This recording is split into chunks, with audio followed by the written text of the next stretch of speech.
এখনো মাইলস্টোনের দুর্ঘটনার কথাই ভুলতে পারি নাই। তার মধ্যে আবার মিরপুরে আগুন, চট্টগ্রাম গার্মেন্টসে আগুন, এখন আবার শাহজালাল আন্তর্জাতিক বিমানবন্দরে ভয়াবহ আগুন। চট্টগ্রাম গার্মেন্টসের আগুন এতটাই ভয়াবহ ছিল যে ফায়ার সার্ভিসের কর্মীরা ঘন্টার পর ঘন্টা চেষ্টা করার পরও আগুন নিয়ন্ত্রণে আনতে পারে নাই। হঠাৎ করেই আল্লাহর রহমতের বৃষ্টি হলো মাত্র 30 মিনিট, তখনই আগুন কিছুটা নিয়ন্ত্রণে আসলো।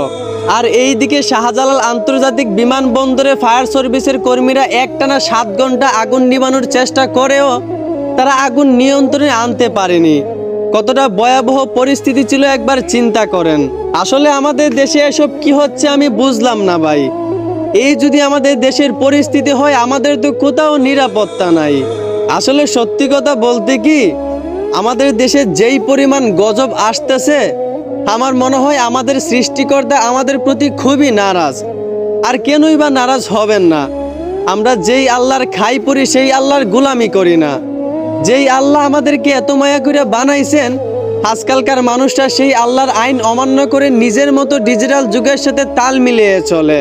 আমাদের বাংলাদেশে আজ ডিজিটাল যুগের সাথে তাল মিলিয়ে চলতে গিয়ে অশ্লীলতার বন্যা বয়ে যাচ্ছে। ডিজিটাল যুগের সাথে তাল মিলিয়ে চলতে গিয়ে আমাদের সৃষ্টিকর্তার আইন ভঙ্গ হচ্ছে। একবার চিন্তা করেন চট্টগ্রাম আগুনে কত মানুষের কত ক্ষতি হয়েছে।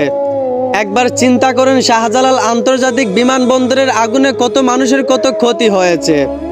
দোয়া করি আল্লাহ যেন সবাইকে ধৈর্য দান করেন, এবং দোয়া করি আল্লাহ যেন সবাইকে মাফ করেন এবং সবাইকে হেফাজত করেন। আমিন।